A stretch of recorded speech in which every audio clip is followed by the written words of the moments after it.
show-stopping performance coming from Sean. Now that is power. Grabe naman. Standing ovation coming from Judge JK. Nagpapaalam na huwag mo muna umalis. Sorry. Dahil ngayon, hihingi muna tayo ng komento mula sa ating judges. Judge Gary. Wow, Sean. Unang-una, gusto kong pasalamatan si Sir Jonathan and Yeng for the incredible. Lahat ng mga payo nila ay ang galing. Ang galing ng mga sinundan talaga lahat ng mga payo nila. Sean, meron isang sinabi si Yeng. Napakahusay ang batang to. Tama siya. Ang gusto ko lang malaman, do you really want to go to the finals? Yes po. Ito talaga, gustong-gusto mo talaga? Opo. Good.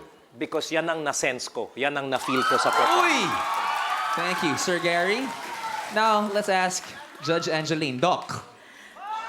Sean! Magaling ka na nga talaga. Wala ka ng sakit.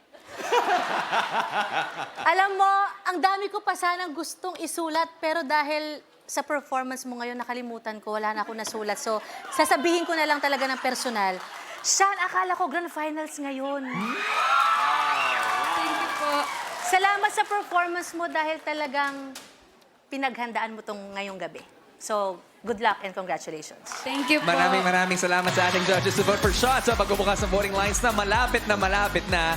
Gamitin lang ang inyong registered Gmail account. Scan a QR code on your screens or log on to joinout.ph/idolkids. PH voting sa at click ang picture ni Sean. Again, palakpakan po natin si Sean. Grabe ka. Thank you po.